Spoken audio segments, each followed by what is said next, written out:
C মানে নয়, সিতে ক্যাট, এতে অ্যাপেল, আর বিতে বল, আর সিতে ক্যাট। এতে অ্যাপেল, বিতে বল, সিতে ক্যাট। আচ্ছা পিসিমণি, বিতে কোন গল্প? বাড়ি কাকু দাদা যে ক্রিকেট বল খেলে সেই বল, নাকি ফুটবল খেলার ওই ক্রিকেট খেলার বলও হয়, আবার ফুটবলও হয়। আচ্ছা, বিতে বল, সিতে ক্যাট, বিতে বল। জানো পিসিমণি, বাংলা স্কুলে একটা বাড়ি ছেলে আমার গান বলছিল। কি বলছিল? বলছিল, এই মেয়েটা ওর নাম কি রে? আমি বলছিলাম মিষ্টি। ছেলেটা বলছিল, কোন মিষ্টি? সবজি চাউলের দোকানে শক্ত দানাদার, নাকি পঞ্চা ময়রার দোকানে পচা পান্তুয়া? বড্ড ফালতু ছেলেটা। আমিও নাচ করে বলে দিয়েছি। ও মা, তুই আবার কি বলেছিস? বলেছি, আমি দানাদারও নই আর পচা পান্তুয়াও নই, আমি কলকাতার রসগোল্লা। ছি ছি ছি, এইসব কথা বলে নাকি? এসব আজে বাজে কথা তুই কোথা থেকে শিখেছিস? ওই যে মাইকে একটা গান হয় না, তার শুনেই তো শিখেছি। আর এসব আজে বাজে কথা কখনো কাউকে বলবি না, মনে থাকবে? না থাকবে। এবার গল্প বাদ দিয়ে পড়াশুনো করো। এই পুরনো পড়াটা পড়তে আর আমার ভালো লাগছে না।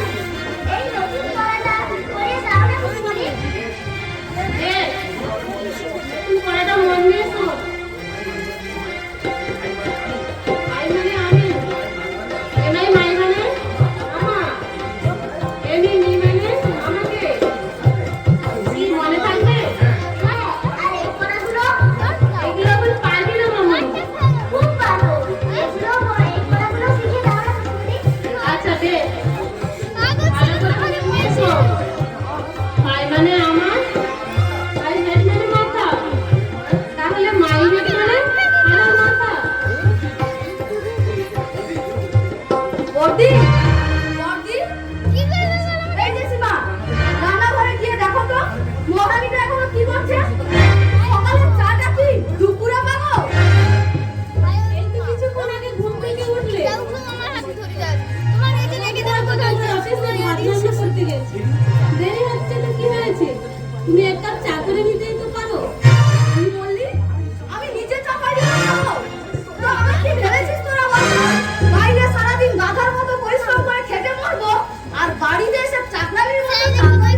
শত্রুদেরকে এভাবে মারে না রে ছোট। আর ও যদি তোর নিজের মেয়ে হতো, তুই কি এভাবে মারতে পারতিস ছোট? নিজের মেয়ে হলে তো এটাই দু টুকরো করে রেখে দিতাম। ছোট আমায় নিয়ে মস্করা মেরে মুখ ভেঙে দেবো না। কিন্তু কিন্তু কি করেছে ও? সেটা তোমার ওই গুণবতী মেয়েকে জিজ্ঞাসা করো না। যেভাবে মেয়েটাকে লাই দিয়ে মাথা তুলেছ, এখন থেকেই দেখছি গুরুজনদের গ্রাহ্যই করছে না। মিষ্টি, কি করেছিস তুই? আমি কিছু করিনি মা, নতুন পড়াটা পারছিলাম না, তাই কাকিমাকে জিজ্ঞেস করছিলাম মাই হেড মানে কার মাথা। কাকিমা বলল আমার মাথা, আর সেটা বলতেই কাকিমা আমার মারলো। মিথ্যাবাদী মেয়ে, তুই বলিসনি যে মাই হেড মানে কাকিমার মাথা? তুমি তো তাই বললে। মারবো এক চড়। আমি তাই বলেছি? আমি কাকিমার মাথা বলেছি না আমার মাথা বলেছি? কাকিমা, তোমার মাথা মানে কি কাকিমার মাথা নয়? দেখেছো দেখেছো দিদি, এটাকে আমার মুখে মুখে তর্ক করছে।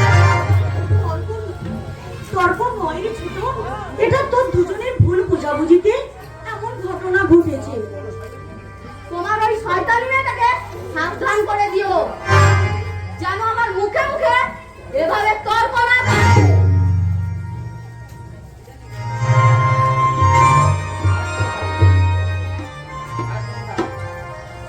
আর একটা কথা, কাল থেকে যেন ঘুম থেকে উঠে চাটা হাতের কাছে পাই। রোজ রোজ এভাবে এক কাপ চায়ের জন্য হাসিতে হয়ে বসে থাকতে আমার ভালো লাগে না। আমি যখন চা করে নিয়ে যাই, তখন তুই ঘুম থেকে উঠিস নি। প্রায় দেরি করে উঠেছিস বলে হাতের কাজগুলো শেষ করে আমার একটু দেরি হয়ে গেল ভাই। বেশ করেছি, দেরি করে উঠেছি। এই সংসারটা আমার রোজগারে চলে, তাই কাজেই কখন ঘুম থেকে উঠবো আর কি করবো সেটা সম্পূর্ণ আমার ব্যাপার। এটা চা হয়েছে না গরম জল?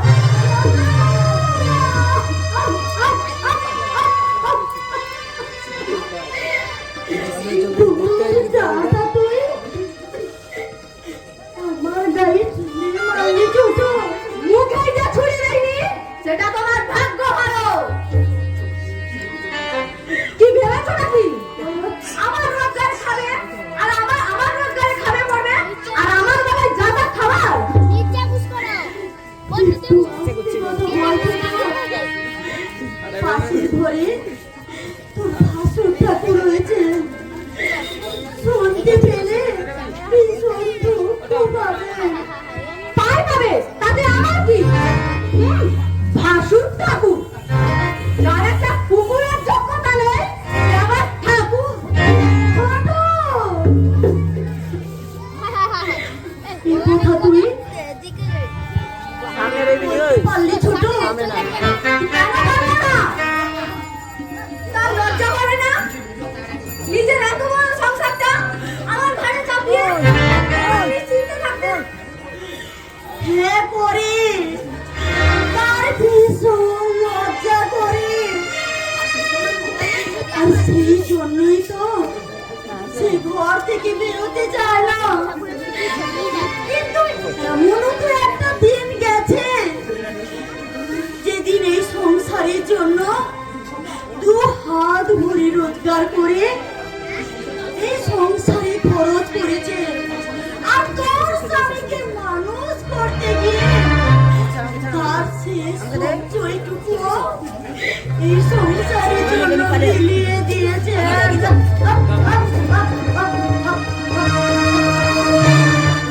আমার স্বামীকে মানুষ করার কি আমাকে শোধ করতে হবে? ঋণ নয় রে ছোট, ঋণ নয়। সেটা ছিল তার ছোট ভাইয়ের প্রতি বড় ভাইয়ের কর্তব্য। তাই বলছিলাম ছোট, সেই কর্তব্যের সামান্যটুকু কি তুই আমার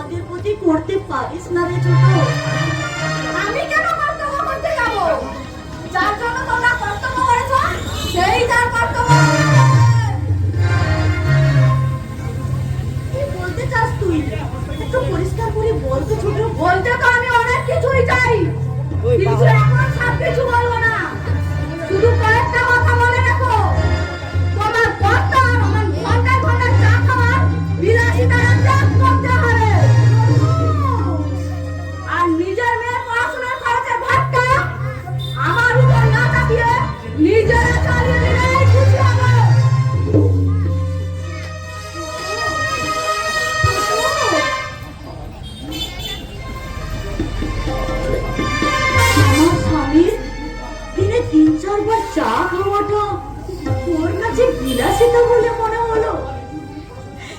আর এইটুকু একটা মেয়ের পড়াশোনার খরচটা। মা, কাকিমা তোমার এত বকাবকি করে কেন?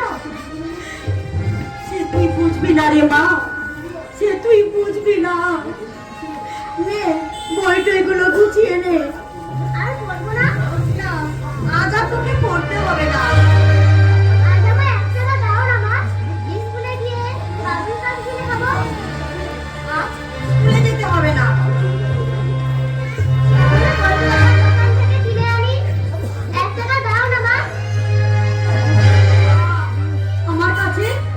আমার কাছে কোনো টাকা নেই মা। কখনো তুমি আমায় টাকা দাও না। উল্টে কি আমার রোজ টাকা দেয়। মাম্পির বাবা মাম্পিকে টিফিন খেতে রোজ টাকা দেয়। আমার বাবা আমার কখনো টাকা দেয় না। দাও না মা।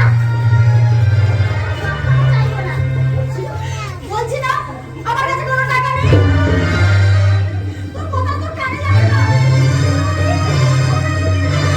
তোর আমাকে শান্তিও পাবো না। শান্তিও পাবো না।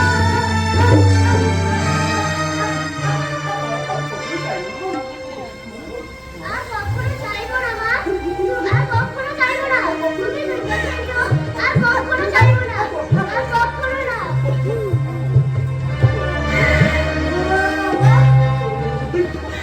আমাদের তোমার তোর মামনি কেন যে তোকে আজ আমি 1 টাকা দিতে পারলাম না। তা তুই বুঝবি না রে মা।